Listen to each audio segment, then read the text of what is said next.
Hello guys, welcome to our channel. और आज हम लेके आए इतिहास के 10 सबसे बड़े मुस्लिम योद्धा, महान मुस्लिम योद्धा आप कह सकते हो, और 10 greatest Muslim warriors in history. Because हमें जो है अभी रिसेंटली थोड़ी इस बारे में हम पढ़ रहे हैं, तो उसमें दिखता है जैसे बहुत बड़े बड़े हमें वॉरियर्स के बारे में पता चला है, खासकर जैसे हज़रत अली जी हो गए, और बहुत सारे ऐसे वॉरियर्स के बारे में पता लगता है। लेकिन ऐसे नहीं पता कि 10 सबसे बड़े वॉरियर्स कौन से हैं। एक तो ऑफकोर्स अर्थरुल तो होंगे ही होंगे, बिकॉज वो बहुत तगड़े थे। उनके बारे में तो भाई पूरा, अगर एक पूरा कैसे डॉक्यूमेंट्री निकल के आई है, तो कुछ तो उन्होंने इतना कमाल का किया ही होगा।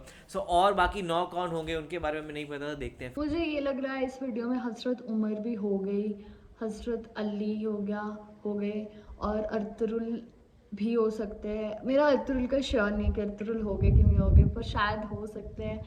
और अबू बकर भी हो सकता है कि अबू बकर 100% हो गए। तो इसमें कुछ कुछ ऐसे योद्धा होने वाले हैं कि जो हमें पता भी नहीं जिनके बारे में कुछ, लेकिन कुछ कुछ ऐसे भी होने वाले हैं कि मतलब जिनके बारे में हमने पता है। तो मैं ये देखना चाहती हूँ कि जितने मैंने गेस मारे उनमें से कितनों के नाम अंदर हो गए। तो देखते हैं वीडियो कैसे होने वाली है। वही देख लेते हैं कैसा होगा। तो आप भी देखो, हम भी देखते हैं। Let's start. इस वीडियो की शुरुआत करते हैं नंबर 10 से। नंबर 10 पे नाम आता है महमद दक्कन कुरैन का, हमने जो आज कि तक सुल्तान नहीं मोहम्मद सुना फातेह के नाम इनका से भी जाना नाम। जाता है। वो ओटोमन एम्पायर के 7वें सुल्तान थे। सुल्तान मोहम्मद फातेह को सल्तनत उस्मानिया के सबसे ताकतवर और बहादुर सुल्तान माना जाता है, क्योंकि सुल्तान मोहम्मद फातेह ने जो काम किया था वो काम इनसे पहले के सुल्तान भी नहीं कर सके। क्योंकि इनसे पहले के सुल्तानों ने कई बार कोशिश की बैजेंटाइन्स को हराकर कुस्तुतनिया पर फतेह हासिल करने का, कुस्तुतनिया जिसे आज हम इस्तांबुल के नाम से जानते हैं। लेकिन उन सुल्तानों को हार का सामना करना पड़ा। और वहीं बात करें सुल्तान मोहम्मद फातेह की, तो उन्होंने 1453 ईस्वी में कुस्तुतनिया पर फतेह हासिल किया था। और तो और उन्होंने बैजेंटाइन एम्पायर को उखाड़ फेंका था। उन्होंने ओटोमन एम्पायर को और भी ताकतवर बनाया और उस सल्तनत को बाल्कन तक फैलाया था। अब बात करते हैं नंबर 9 ये भी की। नहीं नंबर 9 सुने के जो योद्धा हमने। हैं उनके बारे में ज्यादातर लोग नहीं जानते। नहीं। हाँ, इतिहास में ऐसे कम ही योद्धा हुए हैं जिन्होंने मंगोलों को हराया हो, जैसे अलाउद्दीन खिलजी, हाँ, जलालुद्दीन खारिज में। उन्हीं में से एक और नाम आता है रुकनुद्दीन बेबर्स का। दोस्तों, रुकनुद्दीन बेबर्स मुस्लिम दुनिया का एक मशहूर शासक और ममलूक सल्तनत का चौथा सुल्तान था इजिप्ट में। सुल्तान बेबर्स का जन्म 19 जुलाई 1223 में हुआ था। जब ये छोटे से थे तब इन्हें मंगोलों द्वारा कैद करके भेज दिया गया था, एक गुलाम के रूप में। लेकिन मंगोलों को ये बात पता नहीं थी कि वो जिस छोटे से बच्चे को आज बेच रहे हैं वो उन्हीं पर आगे चलकर भारी पड़ेगा। 1240 में वो इजिप्ट पहुंचे और अय्यूबी सल्तनत के आखिरी सुल्तान के दौर में उन्होंने अपनी जिंदगी की शुरुआत एक कमांडर के तौर पर की थी। उन्होंने 3 बार क्रूसेडर्स को हराया था और मंगोलों को टैन जलूद की जंग में हराया था। जहां वो पहले एक गुलाम थे, वो अपने दम पर आगे चलकर ममलूक सल्तनत के सुल्तान बने। 1 जुलाई 1277 को उनकी मौत हो गई। अर्तुगरुल गाजी। 8वें नंबर की, जिसे आप, हम और आधे से ज्यादा दुनिया जानती है, वो योद्धा है अर्तुगरुल 8वें नंबर पे 1188 में जन्मे अर्तुगरुल गाजी ने अपने छोटे से कबीले को मंगोलों और सलेबियों के कहर से बचाया था। अर्तुगरुल गाजी जिस दौर में जन्मे थे वो दौर मुसलमानों का काफी बुरा दौर था। लेकिन अर्तुगरुल गाजी ने अपनी ताकत और अपने बहादुरी के दम पर उस्मानिया सल्तनत की नींव रखी थी, जिसकी स्थापना उनके बेटे उस्मान गाजी ने किया था। सल्तनत उस्मानिया ने 600 सालों तक राज किया था। इस्लाम के लिए लड़ाई लड़ने वाली अर्तुगरुल गाजी ने बहुत से इलाकों पर फतेह हासिल किया था। 1280 में वो इस दुनिया से रुखसत हो गए। 7वें नंबर पे जिनका नाम आता है जो मैंने वो है गेस अमीर के तैमूर एक का। भी नहीं है इसमें। अमीर तैमूर, जो कि 14 के दशक में तुर्क और मंगोलों का कमांडर था।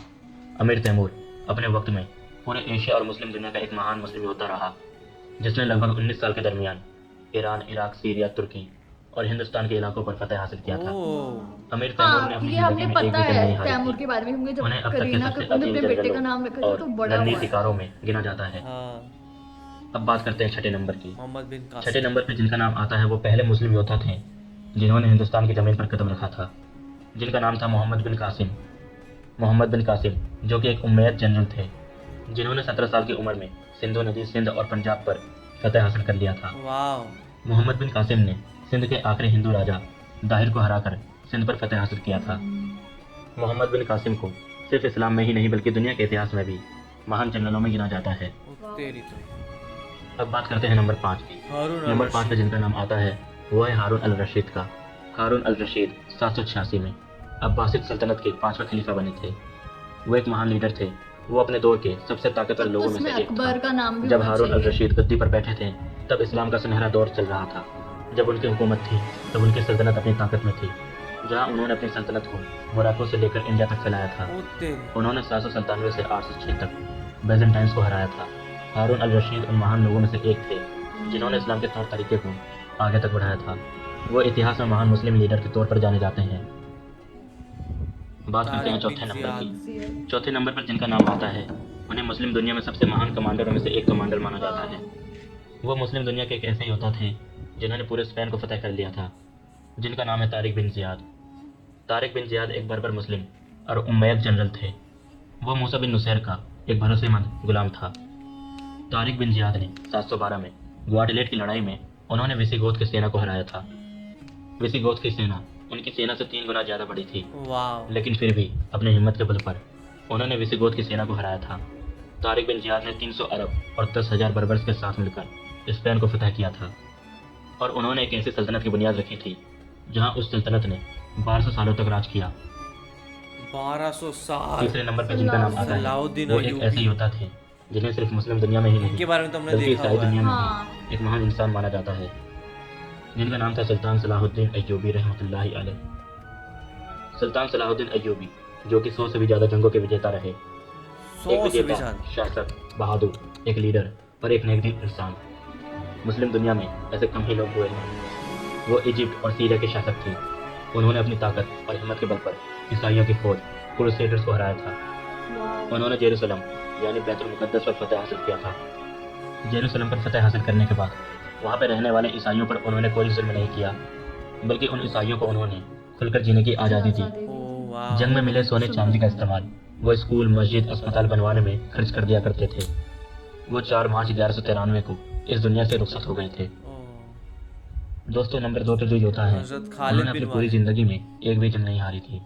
हम बात कर रहे हैं हजरत खालिद बिन वलीद रजी अल्लाह ताला अन्हु इनके का। बारे में भी हमने दुनिया में पढ़ा हुआ जितने है। भी महान योद्धाओं का लिस्ट हो या महान कमांडरों का, जनरलों का, और हजरत खालिद बिन वलीद का नाम ना हो तो वो लिस्ट अधूरी है। खालिद बिन वलीद वो योद्धा हैं जिन्हें हजरत मोहम्मद सल्लल्लाहु अलैहि वसल्लम ने अल्लाह की तलवार का टाइटल दिया हाँ, था। ये हमने देखा। हजरत खालिद बिन वलीद ने अपनी पूरी जिंदगी में 100 से भी ज्यादा जंगें लड़ी थी और एक भी और नहीं। उन्होंने एक भी जंग नहीं हारी थी। वाह। एक जंग के दौरान तो उन्होंने 9 तलवारें अकेले ही तोड़ दिया था। हाँ, ये हमने। ये देखने के बाद उनके दुश्मनों ने डर से हथियार डाल दिए और तो और उन्होंने एक बार जहर की शीशी को अपने दुश्मनों के सामने ही पी लिया था, जहां उन्हें कुछ भी नहीं हुआ ओ तेरी। और उनके दुश्मन डर से कांपने लग गए। यहाँ तक कि हजरत खालिद बिन वलीद रज़ी अल्लाह ताला अन्हु जंग में शहीद होकर नहीं मरे, बल्कि वो आम लोगों की तरह ही बिस्तर पर मरे थे। खालिद बिन वलीद ने बैजेंटाइन को, रोमन एम्पायर को, पर्शियन एम्पायर को हराया था। वो सिर्फ इस्लाम के इतिहास में ही नहीं बल्कि दुनिया के इतिहास में अब तक के सबसे महान मिलिट्री कमांडरों में से एक कमांडर नंबर है। 1 पे कौन है? हजरत अब अली। आते हैं नंबर 1 चलो, पर। एक तो नंबर है। 1 पर जो योद्धा है दुनिया उनकी बहादुरी की मिसालें देते हैं।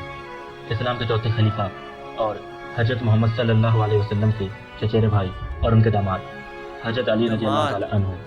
हजरत अली रज़ी अल्लाह ताला अन्हु इस्लाम के लिए जंगों में प्रोफेट मोहम्मद सल्लल्लाहु अलैहि वसल्लम के साथ कंधे से कंधा मिलाकर लड़े। हजरत अली की बहादुरी और ताकत का अंदाजा इसी बात से लगाया जा सकता है कि उन्होंने जंग खैबर में यहूदी लश्कर के मुखिया मरहब को हराया था।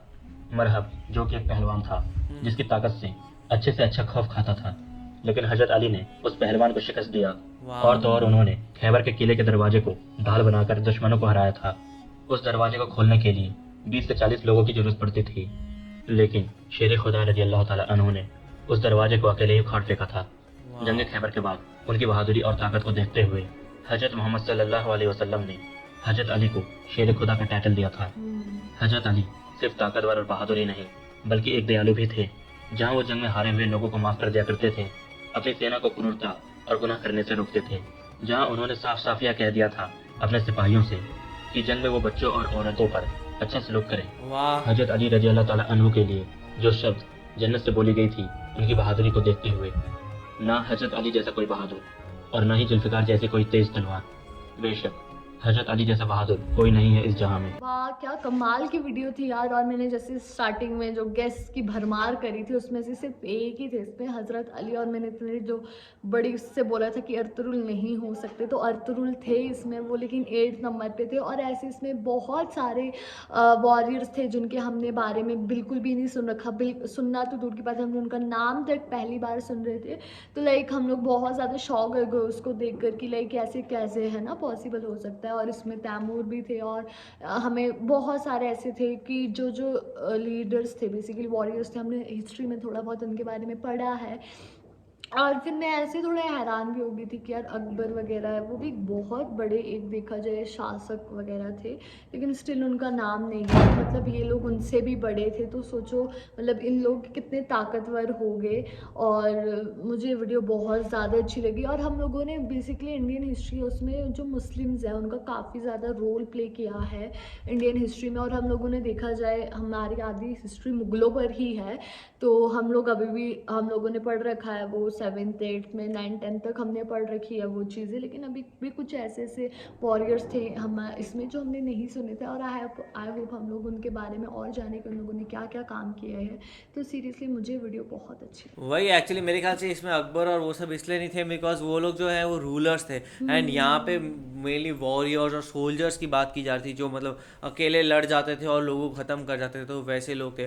तो यही वो काफ़ी सारे यूनिक नेम्स के बारे में पता लगा, और ये सब के सब बहुत ही ग्रेट वॉरियर्स थे।